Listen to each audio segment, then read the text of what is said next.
எப்பா இந்த மலையாள படம் பார்த்துட்டு எப்படியா இப்படி ஒரு கதையை யோசிச்சீங்க அப்படின்னு திகைச்சு போற அளவுக்கு இருந்ததுங்க. அப்படிப்பட்ட ஒரு படத்துடைய ஸ்டோரி ரிவ்யூ தான் பார்க்க போறோம். ஒரு அடர்ந்த காடு, அந்த காட்டுக்குள்ள போறவங்க யாருமே திரும்ப வந்ததில்ல. அப்படி ஒரு வேலையில அந்த காட்டு வழியா போயிட்டு இருக்கிற ஒரு 3 போலீஸ்காரங்களுடைய வாக்கி டாக்கில ஒரு மெசேஜ் வருது. ஐயா, நான் ஒரு தமிழ்நாட்டு போலீஸ், இந்த காட்டுக்குள்ள வந்து மாட்டிக்கிட்டேன், கால்ல வேற அடிபட்டு இருக்கு, எப்படின்னா உள்ள வந்து காப்பாத்துங்கன்ட்டு. அப்படி அந்த தமிழ்நாட்டு போலீஸை காப்பாத்துறதுக்கு இந்த 3 கேரளா போலீஸ் அந்த காட்டுக்குள்ள போறாங்க. அதுக்கப்புறம் அவங்க வெளியே வந்தாங்களா இல்லையா, காட்டுக்குள்ள நடக்கிற ட்விஸ்ட் அண்ட் டர்ன்ஸ்லாம் என்ன, அந்த காட்டுல வேற ஒரு பொண்ணோட ஆவி சுத்திட்டு இருக்கிறதா சொல்றாங்க, அது என்ன பண்ணுது, அப்படி பல விஷயங்களை பேய் படம் மாதிரி தான் இந்த படத்தை கொண்டு போவாங்க. ஆனா பேயவே காட்டாத மாதிரி வேற லெவலா டெலிவர் பண்ணிருப்பாங்க. இந்த படத்துடைய பேரு சம்பவம் அத்தியாயம் 1.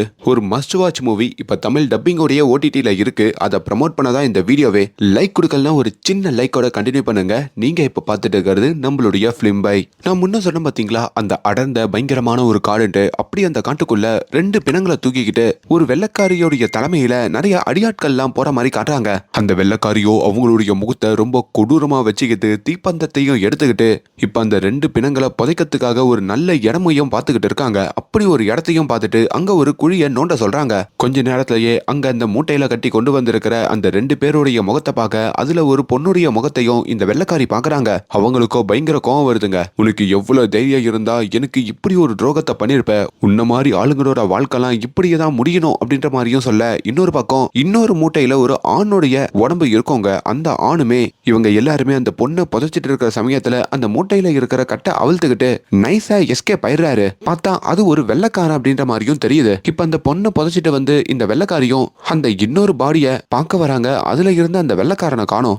எங்கடா போனா, உடனடியா அவனை தேடுங்கடா, எல்லாரும் ஒவ்வொரு திசையில போங்கடா அப்படின்ற மாதிரியும் சொல்ல, இப்ப எல்லாரும் ஒவ்வொரு திசையில போக இப்ப இந்த வெள்ளக்காரியும், ஜான் நீ எங்க இருக்க, நான் உனக்காக தான் வந்திருக்கேன், உன் அன்பு மனைவி வந்திருக்கேன், என்கிட்ட வர உனக்கு பிடிக்கலையா அப்படின்ற மாதிரியும் அங்க சொல்லிக்கிட்டு இருக்காங்க. அப்பதான் அந்த வெள்ளக்காரன் இந்த வெள்ளக்காரியோடைய கணவர் அப்படின்ற மாதிரியும் தெரியுது. ஒரு இடத்துல அந்த வெள்ளக்காரனும் இப்ப அந்த வெள்ளக்காரி முன்னாடி வந்து நிக்க, என்கிட்ட வா ஜான், என்ன பார்த்து நீ பயப்படுறியா அப்படின்ற மாதிரியும் அந்த வெள்ளக்காரி கூப்பிடுறாங்க. இப்போ அவனும் பக்கத்துல வந்து அங்க ஒரு குச்சை எடுத்து அந்த வெள்ளக்காரியோடைய உடம்புலயே குத்திடுறான். அதுல அந்த வெள்ளக்காரி சரிஞ்சு விழ இப்ப அந்த ஜானும் அங்கிருந்து தப்பிக்கிற மாதிரி காமிக்க, இப்ப அந்த காடு இருளா இருக்கிற மாதிரியும் காமிக்கிறாங்க. கட் பண்ணா இப்ப இந்த கதை நிகழ்காலத்துக்கு வருதுங்க. அதே காட்டுக்குள்ள இருக்கிற சில மர்மமான விஷயங்களை பத்தி காமிக்கிறாங்க. அந்த காட்டுல சில போலீஸ்காரங்க மாட்டிக்கிட்டு இருக்கிற மாதிரியும் அவங்க வழி தெரியாம இங்க அங்க போற மாதிரியும், அதுல ஒருத்தர் சேருல புதையிற மாதிரியும், இன்னொரு பக்கம் ஒரு வாட்ச்மேனும் அந்த காட்டுல மாட்டிக்கிட்டு இருக்காரு. அவரும் அந்த காட்டை விட்டு தப்பிக்க முடியாம அங்க இருக்கிற ஒரு மரத்துல ஏதோ கிறுக்கிக்கிட்டு இருக்கிற மாதிரி காட்டுறாங்க. இப்போ அதே காட்டுக்குள்ளதான் சில யங்ஸ்டர்ஸ் இருக்கிற மாதிரி காட்டுறாங்க. அந்த யங்ஸ்டர்ஸ் இந்த பன்னி வேட்டைக்காக வந்திருக்காங்க.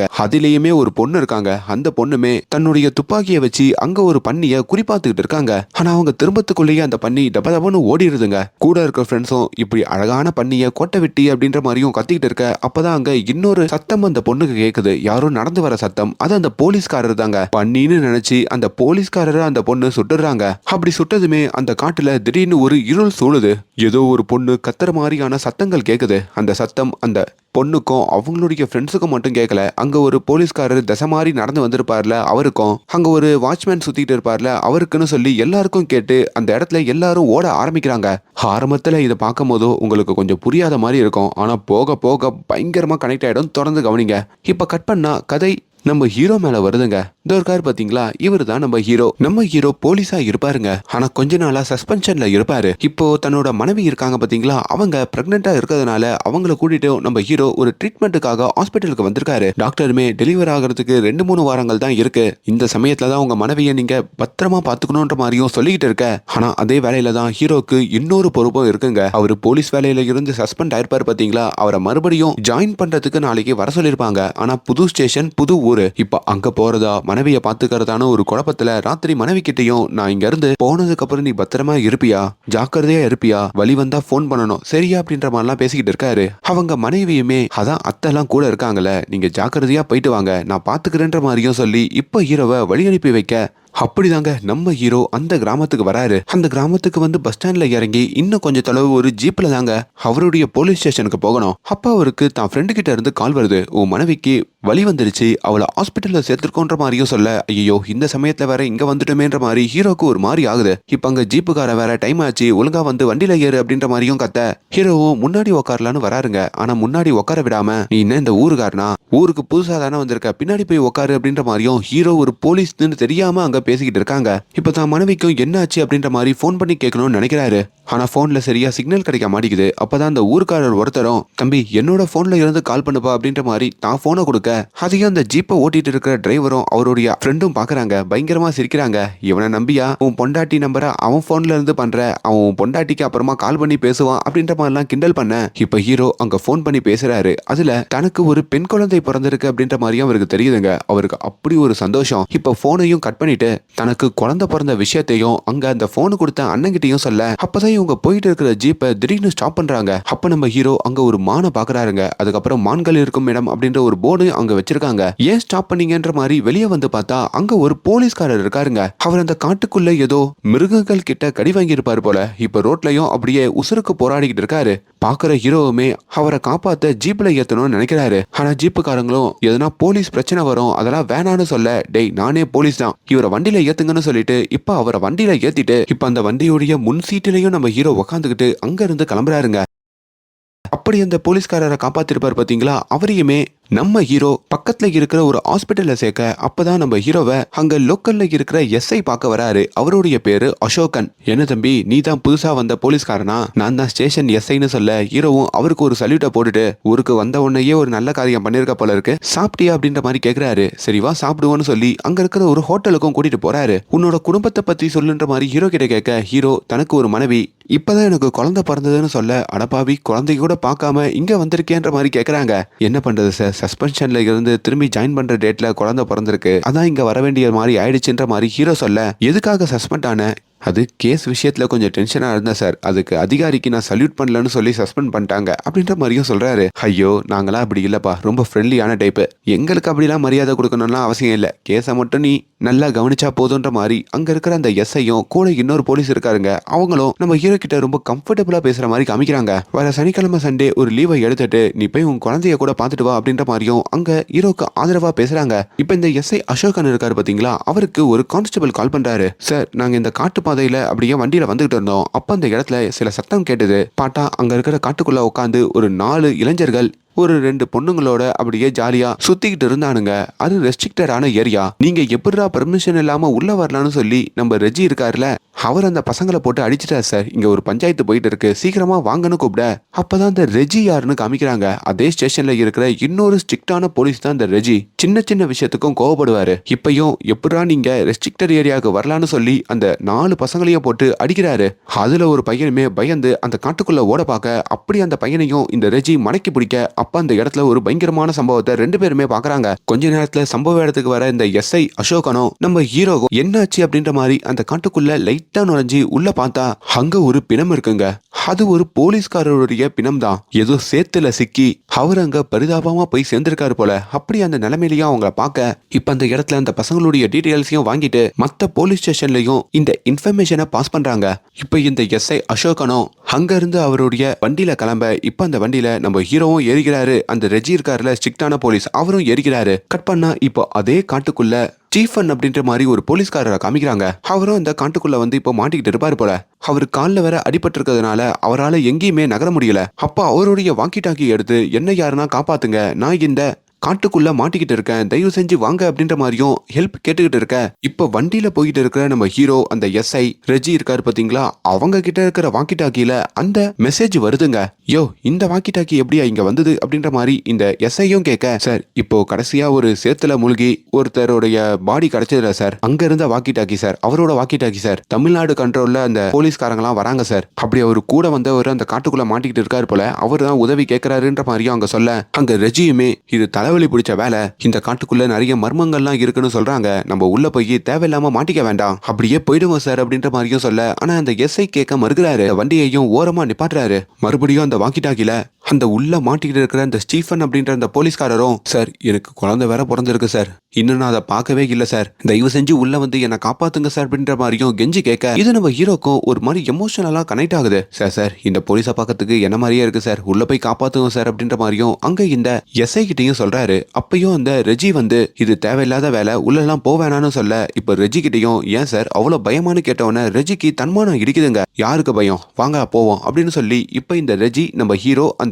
எஸ்ஐ 3 பேருமே உள்ள போறதுக்கு முடிவெடுக்கிறாங்க. அப்பதான் இப்ப உள்ள மாட்டிக்கிட்டு இருக்கிற அந்த ஸ்டீஃபன் அப்படின்ற போலீஸ்காரரு எப்படி மாட்டினாங்க, அவரோட யாரெல்லாம் போனாங்கன்ற மாதிரி காட்டுறாங்க. இந்த ஸ்டீஃபன் அப்படின்றவரு சில மோசமான கைதிகளை ஒரு 6 பேர் இருப்பானுங்க, அந்த 6 பேரையுமே கைது பண்ணிட்டு அந்த வழியில ஒரு வேன்ல கூட்டிட்டு போயிட்டு இருப்பாரு. அப்படி போற வழியில அந்த கைதிகள்ல ஒருத்தன் இவங்களுடைய துப்பாக்கியை எடுத்து அங்க ஒரு போலீஸ்காரரை போட்டு தள்ளிட்டு மத்த போலீஸ்காரங்களையும் மிரட்டிட்டு அங்க இருக்கிற காட்டுக்குள்ள தப்பிச்சு ஓடி இருப்பானுங்க. ஐயோ, ஜெயிலுக்கு அனுப்ப வேண்டிய கைதிகள் காட்டுக்குள்ள ஓடிட்டாங்களே, இவங்களை கண்டுபிடிக்கணும்னு சொல்லிதான் அந்த ஸ்டீஃபன் அவரோட இருக்கிற ஒரு 4 போலீஸ்காரரை கூப்பிட்டுக்கிட்டு அந்த காட்டுக்குள்ள போயிருப்பாரு. அப்ப அந்த இடத்துல இருக்கிற ஒரு ஏட்டையாவும், சார் சார் நம்ம காட்டுக்குள்ள ரொம்ப தொலைவு போயிட்டே இருக்கோம் சார், இந்த காட்டுல அமானுஷமா நிறைய விஷயங்கள் இருக்கு அப்படிலாம் கேள்விப்பட்டிருக்கேன் சார், போயிடலாம் சார் அப்படின்ற மாதிரியும் கூப்பிட, ஆனா அந்த ஸ்டீஃபன் அவங்கள பிடிக்காம போக கூடாதுன்னு விடாப்பிடியா இருக்காருங்க. அப்படி இவங்க பேசிட்டு போற வழியிலையும் அங்க ஒரு மிகப்பெரிய சிலைய பாக்குறாங்க.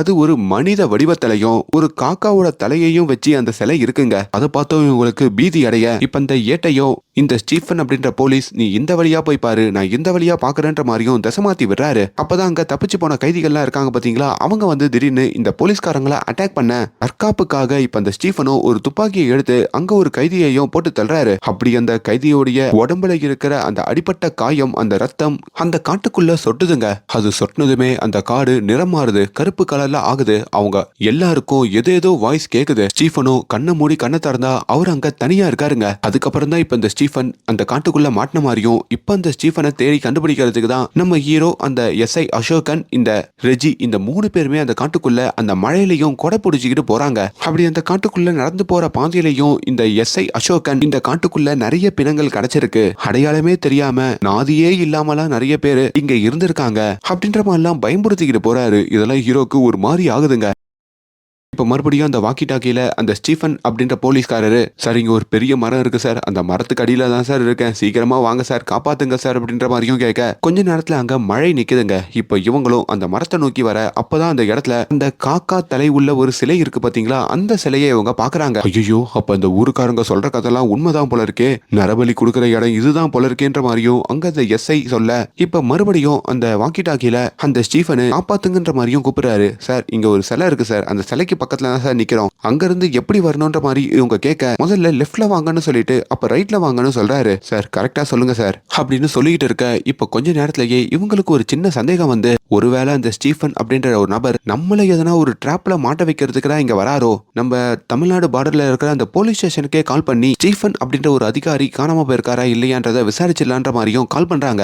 அப்படி ஒரு தமிழ்நாடு போலீஸும் காலை எடுக்க, உங்க ஸ்டேஷன்ல ஸ்டீஃபன் யாருன்னா இருக்காங்களான்னு கேட்கும் போதோ, அப்படி யாருமே இல்லையே, ஏன் கேக்குறீங்கன்னு கேக்குறாரு. இல்ல சார், இங்க காட்டுக்குள்ள அதான் இங்க கூட ஒரு காக்கா வடிவுல ஒரு சிலை இருக்குமே, அந்த இடத்துல ஸ்டீஃபன் அப்படின்ற ஒரு அதிகாரி மாட்டிக்கிட்டு இருக்கிறதா எங்க கிட்ட சொன்னாரு, அவரை தேடிதான் வந்திருக்கோன்னு சொல்ல, சார் உங்களுக்கு அறிவு இருக்கா, எதுக்கு சார் அந்த காட்டுக்குள்ள எல்லாம் போறீங்க, ஊருக்காரங்க சொல்றதெல்லாம் கேட்க மாட்டீங்களா, உடனே வெளியே வாங்க, ஸ்டீஃபன் ஒருத்தர் எங்க ஸ்டேஷன்ல வேலையே செய்யல அப்படின்ற மாதிரியும் சொல்லிட்டு அவர் போனை கட் பண்ண, இவங்களுக்கும் ஒன்னும் புரியல. இப்ப மறுபடியும் அந்த வாக்கி டாக்கியில ஸ்டீஃபன் வந்து தன்னை காப்பாத்த சொல்லி கேட்டுக்கிட்டே இருக்க, இப்ப மறுபடியும் அதே தமிழ்நாட்டு போலீஸுக்கு கால் பண்றாங்க. சார் நீங்க சொல்றது புரியுது, ஆனா ஸ்டீஃபன் ஒரு அதிகாரி வாக்கி டாக்கியில பேசிக்கிட்டு இருக்காரு, வாக்கி டாக்கியில போலீஸ் மட்டும் தானே பேச முடியும், ஒரு நிமிஷம் இருங்க, லவுட் ஸ்பீக்கர்ல போடுற, நீங்களே பேசுங்கன்னு சொல்ல, அப்படி அந்த லவுட் ஸ்பீக்கர்லயும் அந்த ஸ்டீஃபன், முத்துவேல் தானே பேசுறது, முத்துவேலு நான் இங்க மாத்திக்கிடையா, ஸ்டேஷன்ல இருந்து ஆள் அனுப்பி சீக்கிரமா என்ன காப்பாத்துங்கன்ற மாதிரியா அவர் கேட்க, இப்ப அந்த தமிழ்நாடு போலீஸ் இருக்காருல போன்ல பேசினவரு, அவருக்கும் பயம் வருது. இப்ப டபக்குன்னு அந்த லவுட் ஸ்பீக்கரை கட் பண்ண சொல்லிட்டு, சார் முத்துவேலு, ஸ்டீபன் இவங்க எல்லாருமே இப்ப வேலை பார்த்தவங்க இல்ல சார், 1994 எங்க ஸ்டேஷன்ல இருந்து காணாம போன போலீஸ்காரங்க தான் சார் அவங்க, 94 வேலை பார்த்து காணாம போனவங்க இப்ப எப்படி சார் உங்ககிட்ட பேசுறாங்கன்ற மாதிரி கேட்டதும் இவங்களுக்கு பீதி ஆகுது. ஆமா சார், அவங்க ஒரு கைதியை தேடி போனானுங்க, மொத்தம் 5 பேருமே அந்த காட்டுக்குள்ள காணும் சார், 94 நடந்தது சார், ஏதோ ஒரு மர்மம் இருக்கு சார், உடனே அந்த காட்டுல இருந்து தப்பிச்சிருங்க சார், இல்லனா உங்களுக்கும் அதான் நிலைமைன்னு சொன்னதும் இப்ப இவங்க 3 பேருக்கும் வகுத்தெல்லாம் கலக்குதுங்க. ஆனாலும் ஹீரோ நம்ம மறுக்கிறாரு. அது எப்படி சார் இன்னும் இந்த அமானுஷத்தெல்லாம் நம்பிக்கிட்டு பார்த்துட்டு நம்ம போய் என்னன்னு பாப்போன்ற மாதிரி அங்க எஸ்ஐ கிட்ட சொல்ல எஸ்ஐயும் சரின்னு சொல்றாரு. ஆனா அங்க ரெஜி அப்படின்னு இன்னொரு போலீஸ்காரர் இருக்காரு பாத்தீங்களா, அவருக்கு அது பிடிக்காம நீங்க என்ன வேணா பண்ணுங்க, நான் இங்க இருந்து கிளம்புறேன்ற மாதிரி அவரு அங்க இருந்து கிளம்புறாரு. இப்போ ஹீரோவும் அந்த எஸ்ஐயும் அந்த பெரிய மரத்தை அடையாளமா வச்சுக்கிட்டு அந்த மரத்தாண்ட வந்து பார்த்தா அப்பதான் அதெல்லாம் உண்மைன்னு தெரியுது. அங்க அந்த ஸ்டீஃபன் இல்லைங்க, அந்த ஸ்டீஃபனுக்கு பதிலா ஒரு எலும்பு கூடு இருக்கு. அந்த எலும்பு கூடு பக்கத்துல ஒரு வாக்கி டாக்கி இருக்கு. இப்ப கட் பண்ணா ஒரு வயசான அம்மாவை காமிக்கிறாங்க. அந்த வயசான அம்மா தன்னோட பையனை கூப்பிட்டுக்கிட்டோம் அங்க பக்கத்துல இருக்க ஒரு ஹாஸ்பிட்டல் போறாங்க. அவங்களும் தன்னுடைய கணவரை பார்க்கணும் அப்படின்ற மாதிரியும் அந்த ஹாஸ்பிட்டல்ல சண்டை போட்டுக்கிட்டு இருக்காங்க. இப்ப அந்த ஹாஸ்பிட்டல்லையும் ஒரு போலீஸ்காரர் இருக்கிற மாதிரி காட்ட அந்த போலீஸ்காரர் யாருன்னா நம்ம ஹீரோ ஆரம்பத்துல ஒரு வண்டியில போறப்போ ஒரு போலீஸ்காரரை காப்பாத்திருப்பாரு பாத்தீங்களா, ஹாஸ்பிட்டல்ல சேர்த்திருப்பாரு. அப்படி அந்த நபரை பாத்துக்கிறவர் தான் இப்ப ஹீரோ வேலை பார்க்குற அதே ஸ்டேஷன்ல வேலை பார்க்குற இன்னொரு போலீஸ்காரரு. அவருமே அந்த இன்சிடென்ட்ல ஷாக் ஆகி காட்டுக்குள்ள இருக்கிற இப்போ ஹீரோக்கும் அந்த எஸ்ஐக்கும் கால் பண்றாரு. சார், நம்ம ஹாஸ்பிட்டல்ல ஒரு போலீஸை சேர்த்தோம் சார், அவங்க குடும்பம் வந்திருந்தது சார். அதுல ஒரு வயசான பாட்டி, அவங்களுக்கு ஒரு 70 வயசு இருக்கும் போல இருக்கு. உள்ள சேர்த்திருக்கவர் என் கணவர்னு சொல்லி சண்டை போட்டுட்டு இருந்தாங்க சார். ஆனா அந்த சேர்த்து இருக்கிற அந்த போலீஸ்காரருக்கும் 30 வயசு தான் சார் இருக்கும். எப்படிமா உன் கணவர் ஆவாங்க அப்படின்ற மாதிரி கேட்டதுக்கு 94ல என் கணவர் ஏதோ ஒரு கேஸை கண்டுபிடிக்கும் போது காணாம போயிட்டாரு, இப்பதான் கிடைச்சிருக்காருன்ற மாதிரி கேள்விப்பட்டு ஹாஸ்பிட்டலுக்கு வந்திருக்கன்ற மாதிரியும் சொன்னாங்க சார். போட்டோ எடுத்து காமிச்சாங்க சார். அப்பதான் எங்களுக்கே தெரிஞ்சது இப்போ 30 வயசுல இருக்கிற அந்த நபர் 94ல காணாம போனவரு இப்போ அதே ஏஜோட மறுபடியும் ரிட்டர்ன் ஆயிருக்காரு. அவங்களோட மனைவி அந்த பாட்டி, அவங்களுக்கு ஒரு பெரிய பையனும் இருக்கான்ற மாதிரி. ஆனா பரிதாபமா அந்த போலீஸ்காரரை எங்களால காப்பாற்ற முடியல சார். சார், அந்த காட்டுக்குள்ள ஏதோ மர்மம் இருக்கு சார். நீங்க ஒருவேளை யாருன்னா தேடி அந்த காட்டுக்குள்ள போயிட போறீங்க சார், இப்பவே வந்துருங்கன்னு சொல்ல ஆல்ரெடி அந்த காட்டுக்குள்ள பார்த்த எலும்பு கூட இப்போ இந்த இன்ஃபர்மேஷன் இதையெல்லாம் பார்த்துட்டு இப்போ ஹீரோவும் எஸ்ஐயும் அவ்வளவுதான் பெரிய ஆபத்துல சிக்கியிருக்கோம், உடனடியா இங்க இருந்து கிளம்பி ஆகணும்ன்ற மாதிரி முடிவு பண்றாங்க. அண்ட் இன்னொரு பக்கம் இந்த ஃபாரன்சிக் டிபார்ட்மெண்ட் இருக்காங்க பாத்தீங்களா, அவங்களும் அந்த காட்டுல சேத்துல சிக்கி ஒருத்தர் போய் சேர்ந்திருப்பாரு பாத்தீங்களா, அவருடைய உடம்பையும் ஆய்வு பண்ணும் போதோ அவர்கிட்ட ஒரு பர்ஸ் இருக்கிறத பாக்குறாங்க. அந்த பர்ஸ்ல ஒரு போட்டோ இருக்குங்க. அதையுமே பக்கத்துல இருக்கிற வேற போலீஸ் கிட்ட கொடுக்க அந்த போலீஸ்காரங்களும் அதை பார்த்துட்டு இப்ப மறுபடியும் எஸ்ஐக்கும் ஹீரோக்கும் கால் பண்றாங்க. சார், ஆரம்பத்துல சேத்துல சிக்கின மாதிரி ஒரு பிணம் இருந்ததுன்ற மாதிரி நம்ம ரெஜி சார் கூட கண்டுபிடிச்சு சொன்னாரு, நம்மளாம் அந்த இடத்துக்கு போனோமே சார், அந்த பிணமே ரெஜி சாருடைய பிணம் தான் சார் அப்படின்னு சொல்ல, யோ என்னையா சொல்ற, நம்ம கூட தானே ரெஜி இருந்தான் அப்படின்ற மாதிரி எஸ்ஐயும் கேட்கும் போதோ, ஆமா சார், ஆனா அந்த உடம்ப கழுவிட்டு பார்க்கும் போதோ அவருடைய முகம் தான் சார் தெரிஞ்சது, அதே மாதிரி பாக்கெட்ல ரெஜி சாருடைய பர்சு தான் சார் இருக்கு அப்படின்ற மாதிரியும் சொல்றாங்க. என்னடா, கூட இருந்தவன் இப்போ கொஞ்ச நேரத்துக்கு முன்னாடி கூட இங்க இருந்துட்டு வீட்டுக்கு கிளம்பி போனவன் எப்படி அங்க பிணமா இருக்கான்ற மாதிரி இவங்களுக்கு மண்டையெல்லாம் வெடிக்கிற அளவுக்கு ஒரு மாதிரி பயமாகுது. அப்ப மறுபடியும் அந்த காட்டுக்குள்ள மழை பெய்ய இப்ப அந்த வீட்டை நோக்கி போயிட்டு இருக்கிற அந்த ரெஜி இருக்காரு பாத்தீங்களா, அவரு மறுபடியும் ஒரு சேத்துல சிக்கிறாரு. தன்னை காப்பாத்துங்க காப்பாத்துங்கன்ற மாதிரியும் அங்க கத்திக்கிட்டு இருக்காரு. அப்பதான் இந்த இடத்துக்கு நம்ம ஹீரோவும் இந்த எஸ்ஐயும் ஓடி வராங்க.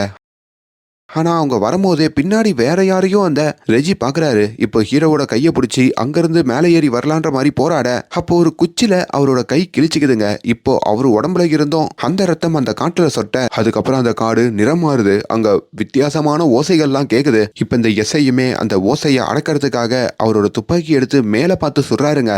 கட் பண்ணா இப்ப நம்ம ஹீரோ இருக்காரு பாத்தீங்களா, அவரு தனியா ஒரு இடத்துல இருக்கிற மாதிரி அங்க காட்டுறாங்க. ஆக்சுவலி இந்த சீன்ல என்ன சொல்லியிருக்காங்கன்னா, அந்த காட்டுக்குள்ள மனுஷனுடைய ரத்தம் சொட்டுச்சுன்னா அந்த காடு ஒரு டைம் லூப்ல மாத்தின மாதிரியும் அப்பப்போ டைம் டிராவல் பண்ற மாதிரியான விஷயங்கள் அங்க நடக்கும். அதுக்கப்புறம் அந்த காட்டுக்குள்ள மாட்டினவங்க வெளியவே வர முடியாது. அதை தான் அங்க கன்வே பண்ணிருப்பாங்க. அதெல்லாம் இப்ப ஹீரோக்கு தெரியாதுங்க.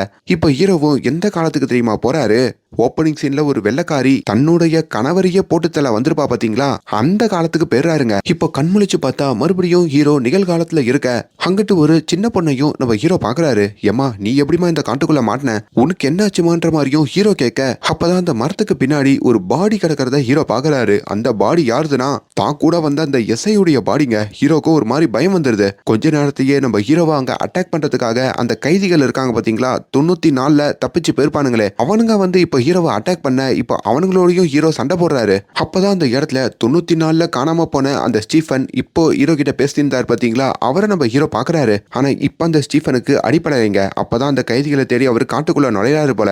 அந்த டைமுக்கு இவர் டிராவல் பண்ணி போக தன்னுடைய பேரு ஸ்டீஃபன் சொன்னதும் தான் ஹீரோக்கும் நம்ம கிட்ட வாக்கி டாக்கில பேசின நபரே இவர் தான் அப்படின்ற மாதிரியும் தெரியுது. கொஞ்ச நேரத்திலேயே அந்த ஸ்டீஃபனுக்கு ஏதோ ஒரு சத்தம் கேட்க இப்ப அந்த சத்தத்தை நோக்கியோ அந்த ஸ்டீஃபன் ஓட அங்கிட்டு போனா அந்த கைதிகளும் ஸ்டீஃபன் கூட இருக்கிற இன்னொரு போலீஸ்காரரை அட்டாக் பண்ணிக்கிட்டு இருக்க இப்ப அந்த கைதிகளை பார்த்து ஸ்டீஃபன் சுட அப்படி மறுபடியும் அது சொட்ட காடு நிறம் மாற கருப்பாக எல்லாரும் காதை மூட ஹீரோ கண்ணை மூடி கண்ணை திறந்தா இப்போ வேற ஒரு காலத்துக்கு அவர் டிராவல் ஆகி வந்திருக்காரு. அங்க இந்த வாட்ச்மேன் இருக்காரு பாத்தீங்களா, ஓப்பனிங் சீன்ல கூட ஒரு வாட்ச்மேன் மரத்துல கிரிக்கிட்டு இருக்கிற மாதிரி காமிச்சிருப்பானே, அந்த வாட்ச்மேன் அங்க கிரிக்கிட்டு இருக்காரு. அவர் ஏதோ ஒரு சுழல் மாதிரி ஒரு வடிவத்தை தான் அந்த மரத்துல வரைஞ்சு வைக்கிறாரு. இப்போ மறுபடியும் அங்க ஒரு சத்தம் கேக்குது. ஹீரோ இப்ப அந்த வெள்ளக்காரியுடைய காலத்துக்கு போறாரு. அப்பதான் அந்த வெள்ளக்காரி எதுக்காக அந்த 2 பேரையும் ஓப்பனிங் சீன்ல போட்டு தள்ளனா அப்படின்ற மாதிரியும் புரியுதுங்க. ஆக்சுவலி அந்த வெள்ளக்காரி தான் கணவர் ஜானோட சந்தோஷமா வாழ்ந்திருப்பா. அப்படி அந்த ஜானுக்கு வேற ஒரு பொண்ணோட தொடர்பு இருந்திருக்கும். அதை தெரிஞ்சுக்கிட்டு தான் அந்த பொண்ணையும் தான் கணவரான அந்த ஜானையும் அந்த வெள்ளக்காரி போட்டு தள்ள இந்த காட்டுக்குள்ள கூட்டிட்டு வந்திருப்பா. அதுல அவங்க கணவரும் அந்த வெள்ளக்காரி கிட்ட இருந்து தப்பிச்சு இந்த வெள்ளக்காரியே அங்க போட்டு தள்ளியிருப்பாரு. அவர் அங்க இருந்து தப்பிக்கிறதுக்குள்ள அங்க அந்த வெள்ளக்காரியுடைய அடியாட்கள் வந்து அந்த வெள்ளக்காரி கணவர் ஜானை போட்டு தள்ளியிருப்பாங்க. இதை ஹீரோ கண் கூடா பார்த்து தெரிஞ்சுக்க இப்ப கட் பண்ணா மறுபடியும் அந்த வாட்ச்மேன் இருக்கிற காலத்துக்கு ஹீரோ வராரு. வாட்ச்மேனுமே ரொம்ப கூலா உக்காந்துக்கிட்டு, இங்க நீ பாக்குறது இங்க நடக்கிறது இதெல்லாம் என்னன்னே உனக்கு புரியல தானே, இதெல்லாம் பார்க்க ரொம்ப பயமா இருக்கான்ற மாதிரியும் கேட்க ஹீரோவும் ஆமான்னு சொல்ல, அப்பதான் வாட்ச்மேன் இந்த காடை பத்தி ஒரு கதை சொல்றாருங்க. ஆக்சுவலி இந்த காட்டுல ஒரு சிலை இருக்குல்ல, காக்கா வடிவுல, அந்த சிலை எதுக்கு வந்தது தெரியுமா? இங்க காகங்கள் அதிகமா இருக்கும், அதனால வந்தது. போர்ச்சுகல்காரங்க இங்க வரதுக்கு முன்னாடி இங்க இருக்கிற கிராமத்துக்காரங்களாம் அந்த சாமி சிலைக்கு தான் வழிபட்டாங்க. அப்படி எப்பவுமே இங்க காகங்கள் சுத்திக்கிட்டே இருக்கும். அந்த காகங்களை கடவுளா பார்த்தாங்க. அவங்க பிரெக்னன்சி டைம்ல கூட அந்த காகங்களுக்கு சாப்பாடு வச்சு வேண்டிக்கிட்டா நல்லபடியா குழந்தை பிறக்கும்னு நினைச்சாங்க. அப்படி ஒரு வேலையில தான் போர்ச்சுகல் படை இந்த ஊருக்குள்ள வந்தது.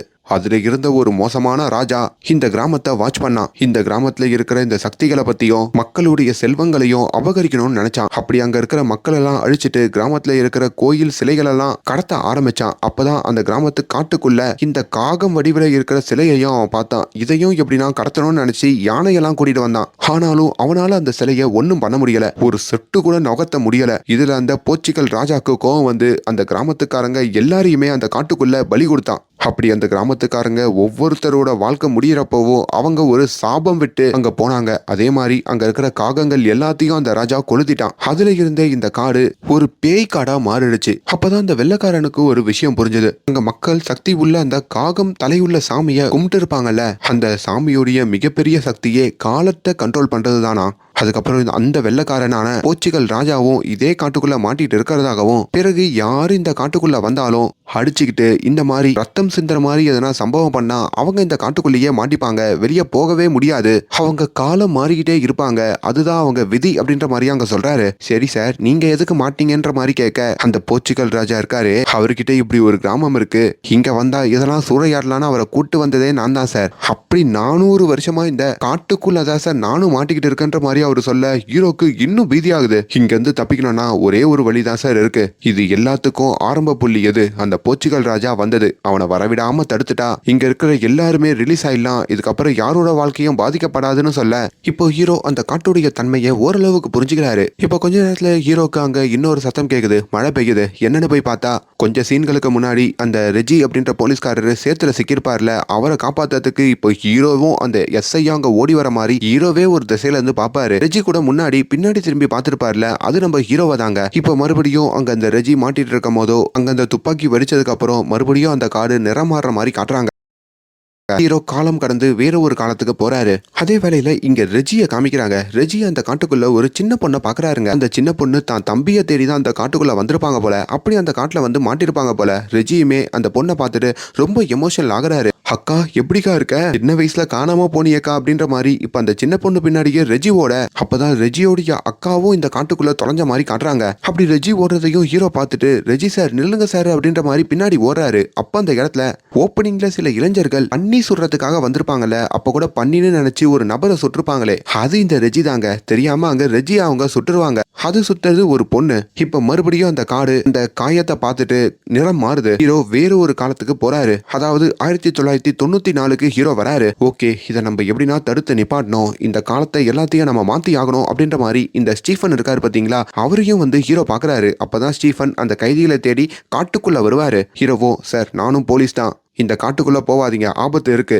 இப்படியே வெளியே போங்க, அப்பதான் உங்க ஃபேமிலியை உங்களால காப்பாற்ற முடியும்னு சொல்ல, என் ஃபேமிலியை பத்தி உனக்கு என்ன தெரியும்னு கேட்கும் போதோ, உங்களுக்கு ஒரு மனைவி இருக்கா, உங்களுக்கு இப்பதான் குழந்தை பிறந்திருக்கு, அந்த குழந்தை வேற யாரும் இல்லை சார், நான் தான் சார் அப்படின்ற மாதிரி அங்க ஒரு ட்விஸ்ட சொல்றாருங்க.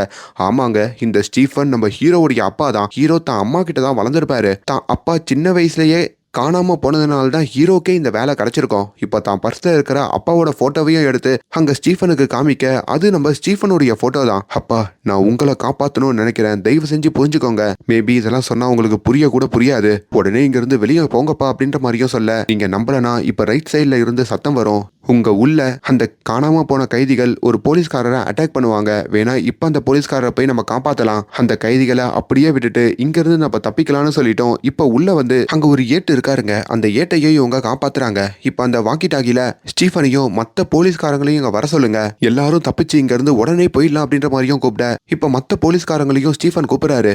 எல்லாருமே அங்க இருக்கிற அந்த காகம் சிலை இருக்கு பாத்தீங்களா, அந்த சிலைக்கு முன்னாடி ஒன்னு சேர்றாங்க. இப்ப இந்த இடத்துல இருந்து நம்ம வெளியே தப்பிச்சிடலாம் அப்படின்ற மாதிரி சொல்லிட்டு இப்ப வெளியே போற அந்த ரோட்டை நோக்கி இவங்க நடக்க, அப்படி ரொம்ப தொலைவு நடக்கிறாங்க. நடந்து ரைட்ல திரும்பி பார்த்தா மறுபடியும் அந்த சிலை இருக்கு. இவங்களுக்கும் ஒன்றும் புரியல, என்ன சார் இங்கே வந்துட்டோன்ற மாதிரி கேட்க, சரி அப்போ இந்த டைரக்ஷன்ல நடப்போம்னு சொல்லி இன்னொரு டைரக்ஷன்ல நடக்கிறாங்க. அப்படி ரொம்ப தொலைவு போயிட்டு திரும்பி பார்த்தா மறுபடியும் அந்த சிலை இருக்கு. அப்படி எந்த டைரக்ஷன்ல நடந்தாலும் தனித்தனியா பிரிஞ்சு நடந்தாலும் எப்படி நடந்தாலும் எல்லாரும் அந்த சிலை கிட்டேயே வந்துகிட்டு இருக்காங்க. ஆத்தாடி, அப்ப இங்கிருந்து நம்மளால தப்பிக்க முடியாதா, இங்கேயே மாட்டிக்கிட்டோமா, அதுக்காக தான் இங்க உள்ள வர வேண்டாம்னு சொன்னன்ற மாதிரி அங்க இருக்கிற மத்த போலீஸ்காரங்களும் அந்த ஸ்டீஃபன் கிட்ட சொல்லிக்கிட்டு இருக்க, அப்பதாங்க நம்ம ஹீரோ அங்க இருக்கிற ஒரு மரத்தை பாக்குறாரு. அந்த வாட்ச்மேன் அந்த மரத்துல சுழல் மாதிரி ஒரு விஷயத்த வரைஞ்சிருப்பாருல, அதை பார்க்கும் போது ஹீரோக்கு ஒரு க்ளூ கிடைக்குதுங்க. சார் எனக்கு ஒரு ஐடியா சார், நம்ம இந்த சாமி சிலை இருக்குல்ல, இந்த சாமி சிலையே சுத்தி சுத்தி வருவோம், இதை சுத்தி சுத்தி வந்தாலே வெளியே போற பாதை ஓபன் ஆகும் அப்படின்ற மாதிரி சொல்றாரு. அப்படி இவங்க எல்லாரும் ஹீரோ பேச்சை கேட்டுக்கிட்டு அந்த சிலையே அப்படியே சுத்தி சுத்தி வராங்க. அப்படி சுத்தி சுத்தி வரப்போ அந்த வெளியே போற பாதை ஓரளவுக்கு தெரியுதுங்க. அந்த சிலையை விட்டு இவங்க நெடுந்தொலைவுல வராங்க. கொஞ்ச நேரத்திலேயே அந்த ரோடு போற திசைய வண்டி போற சத்தம்லாம் இவங்களுக்கு கேக்குது. அப்பதான் அந்த கைதிகள் இருக்கானுங்க பாத்தீங்களா, அவனுங்க மறுபடியும் அந்த இடத்துல வந்து சண்டைக்கு வர அங்க பயங்கரமான மோதல் ஏற்படுது. அதுல ஒரு 2 போலீஸ்காரங்க வேற இவங்க கூட வந்தவங்க போய் சேர்ந்துடுறாங்க. இப்ப அதுல இருக்கிற ஒரு கைதி நம்ம ஸ்டீஃபனையே அட்டாக் பண்ண வந்துடுறாங்க. ஸ்டீஃபனையும் ஒரு குச்சை வச்சு குத்திடுறான். இப்ப அவர் உடம்புலயும் காயம் ஏற்பட இப்ப அந்த காடுடைய நிறம் மாற, அவ்வளவுதான்டா மறுபடியும் இன்னொரு காலத்துக்கு போறோன்ற மாதிரி ஹீரோ பயப்பட, ஆனா அங்க ஒன்னும் ஆகலங்க, காடு நிறம் மாறி சத்தம் மட்டும் வருது. இப்போ ஹீரோ இந்த ஹீரோடைய அப்பாவான இந்த ஸ்டீஃபன் இன்னொரு போலீஸ்கார் இவங்க 3 பேருமே அங்க ரோடு போற டைரக்ஷனை பாக்குறாங்க. சார் நம்ம பார்டருக்கு வந்துட்டதுனால ஒன்னும் ஆகல போல இருக்கு, அப்படியே அந்த ரோட்டை பிடிச்சி இங்கிருந்து தப்பிச்சிடலான்ற மாதிரியும் அங்க இந்த ஸ்டீஃபனோட நம்ம ஹீரோ அந்த ரோட்டை நோக்கி ஓட, அப்படி அந்த ரோட்ல ஒரு கார் வருதுங்க, அந்த காரையும் வழிமறிக்கிறாங்க. சார் இன்னைக்கு என்ன டேட்டு சார், மே மாசம் 26ஆம் தேதி, என்ன வருஷம் 94. அப்பாடா சார், ஸ்டீஃபன் சார் உடனே இதுல ஏறுங்க, உங்க பொண்டாட்டிய போய் பாருங்க, உங்க பையன் கூடவே இருங்க, இதுக்கப்புறம் எல்லாமே மாறிடும்னு சொல்லி அங்க நம்ம ஹீரோ இந்த ஸ்டீஃபனையும் அனுப்பி வைக்க, ஹீரோ நீங்க வரலையா அப்படின்ற மாதிரி ஸ்டீஃபன் கேட்கும் போதோ, இல்ல சார் என்னால இந்த காலத்துல வாழ முடியாது, நான் மறுபடியும் என் காலத்துக்கு போய் ஆகணும்னு சொல்லிட்டு ஹீரோ அந்த இடத்துல இருந்து மறுபடியும் அந்த காட்டுக்குள்ளேயே வராரு. அப்படி காட்டுக்குள்ள வந்து அந்த கோயில் சிலை இருக்கு பாத்தீங்களா, அந்த சிலைக்கு முன்னாடியும் தன்னுடைய துப்பாக்கியை எடுக்கிறாரு. அப்படி தன்னோட வாழ்க்கையே நம்ம ஹீரோ அப்ப முடிச்சிக்க கட் பண்ணா, இப்ப நம்ம ஹீரோ கண் முழிச்சா அவரு ஒரு ஹாஸ்பிட்டல்ல இருக்காருங்க. தான் பக்கத்துல தன்னோட அப்பாவான ஸ்டீஃபன் இருக்காருங்க. ஹீரோக்கு அப்படி ஒரு சந்தோஷம். இப்போ தான் மனைவிக்கு குழந்தை பிறந்ததையும் நல்லபடியா கூட இருந்து பார்க்க, அது ஒரு பெண் குழந்தைன்னு தெரிய, இப்போ ஹீரோ சாதாரண போலீஸா ஆகல, அவர் ஒரு அதிகாரியா மாறி ஒரு இன்ஸ்பெக்டரா பக்கத்து ஊருக்கு, அதாவது அந்த காடு இருக்கும் பாத்தீங்களா, அதே ஊருக்கு ஒரு வண்டியில போயிட்டு இருக்காரு. அது ஒரு போலீஸ் வண்டி தாங்க. அப்பதான் அவர் போயிட்டு இருக்கிற திசையில திடீர்னு ஒரு எஸ்ஐயுடைய கார் ரிப்பேர் ஆகி நிக்கிறத பாக்குறாரு. அந்த எஸ்ஐயுடைய கார் யாருதுன்னா இந்த எஸ்ஐ அசோகன் இருக்காருல, அவரு தாங்க. இப்ப அசோகனுக்கும் ஹீரோ எல்லாம் பெருசா அடையாளம் தெரியல, ஏன்னா ஹீரோ தான் காலத்தை மாத்திட்டாரு. ஆனா ஹீரோக்கு எல்லாரையும் தெரியுது. பரவாயில்ல எல்லாம் மாறிடுச்சு, இதுக்கப்புறம் நல்லதுதான் அப்படின்ற மாதிரி நினைக்க, ஆனா ஹீரோ அந்த இடத்துல மறுபடியும் சில விஷயங்களை பாக்குறாரு. அந்த மானையும் அந்த மான் கிராஸ் பண்ற இடம் அப்படின்ற மாதிரி போர்டையும் பாக்குறாரு. அப்போ மறுபடியும் அந்த இடத்துல ஒரு நபர் அடிபட்டு இருக்க, ஹீரோ அந்த ஊருக்கு புதுசா வரப்போ இதே மாதிரிதான் ஒரு நபர் அடிபட்டு இருந்தாங்க. ஆஹா, வாழ்க்கையே மாறினாலும் இது மாறாது போலயே, இந்த காடுக்குள்ள நடக்கிற சம்பவங்கள் எண்டாகாது போலயேன்ற மாதிரியும் ஹீரோ பயப்பட, ஆனா இப்ப அடிபட்டு இருக்கிற நபர் ஒரு பொண்ணுங்க. இப்ப அந்த பொண்ணையும் அங்க காப்பாத்துறதுக்காக இவங்க வண்டியில ஏத்திக்கிட்டு, இப்ப ஹீரோவும் அந்த பொண்ணை தான் மடியில படுக்க வச்சுக்கிட்டு அப்படியே அந்த பொண்ணை கூட்டிட்டு போக, இப்ப அந்த பொண்ணுடைய போனையும் ஹீரோ வாங்கி பாக்குறாரு. அங்கதான் ஹீரோக்கு ஒரு பெரிய அதிர்ச்சிங்க. அந்த பொண்ணுடைய போன்ல நம்ம ஹீரோவோட அந்த பொண்ணு இருக்கிற மாதிரி ஒரு டிபி இருக்கு. அதுல ஹீரோக்கு வயசாகி இருக்கு. இப்ப அந்த பொண்ணு கண் முழிச்சு பார்த்துட்டு அப்பா அப்படின்ற மாதிரி ஹீரோவை கூப்பிட, அப்பதான் ஹீரோக்கு புரியுது நம்ம பொண்ணும் ஃபியூச்சர்ல இந்த காட்டுக்குள்ள போயிருக்கா போல, அதுல இப்படி சிக்கி இவளுக்கு இந்த நிலைமை வந்துருச்சு அப்படின்ற மாதிரியும் பயப்படுறாரு. ஓப்பனிங் சீன்ல கூட பன்னி வேட்டைக்காக ஒரு பொண்ணு போயிருப்பாங்களே, அந்த பொண்ணு தான் ஹீரோவோட பொண்ணு போல இருக்கு. கொஞ்ச நேரத்திலேயே நம்ம ஹீரோ மடியிலேயே அவங்க பொண்ணும் அவங்க வாழ்க்கை முடிகிற மாதிரி காமிக்க ஹீரோ துடிச்சு போறாரு. வண்டியை நிப்பாட்ட சொல்லிட்டு தான் மனைவிக்கும் கால் பண்ணி குழந்தை பத்திரமா இருக்காளா அப்படின்ற மாதிரி கேட்க பத்திரமா தான் இருக்கான்ற மாதிரி மனைவி சொல்ல இப்போ ஹீரோவும் நிறைய யோசிக்கிறாரு. அப்பதான் அந்த காட்டுக்குள்ள ஹீரோ பார்த்துட்டு இருக்கும் போதோ அந்த போர்ச்சுகல் ராஜா இருக்கான் பாத்தீங்களா, அவன் வந்து அங்க நிக்கிற மாதிரி ஹீரோ பாக்குறாரு. அவனை பார்க்கும் போது தான் அந்த வாட்ச்மேன் சொன்னது ஹீரோக்கு ஞாபகம் வருதுங்க. இந்த எல்லா விஷயங்களும் முடியணும்னா இதோட ஆரம்ப புள்ளியை நம்ம முடிச்சாகணும். அந்த போர்ச்சுகல் ராஜா அந்த சம்பவத்தை பண்ண விடாம தடுத்தாகணும். அதுதான் இதுக்கு ஒரே வழி அப்படின்ற மாதிரி சொல்லியிருப்பார்ல. இப்போ அதையும் நினைச்சிட்டு இப்போ நம்ம ஹீரோ அந்த 2வது சம்பவத்துக்கு கிளம்புற மாதிரி இந்த முதல் அத்தியாயம் முடியுதுங்க. ஒரு வேற லெவல் படங்க. இங்கிலீஷ்ல ட்ரையாங்கல் மாதிரியான படங்களுக்கு நிகரான ஒரு படம். நான் டீகோட் பண்ணி இந்த கதையை உங்களுக்கு புரிய வச்சிருப்பேன்னு நினைக்கிறேன். நான் ரொம்ப ஷார்ட்டா தான் சொல்லியிருக்கேன். படமா பாருங்க, இன்னும் சூப்பரா இருக்கும். அண்ட் மேலும் இந்த மாதிரியான வீடியோஸை தொடர்ந்து பார்க்கறதுக்கு நம்மளுடைய சேனலை சப்ஸ்கிரைப் பண்ணுங்க. Thank you so much.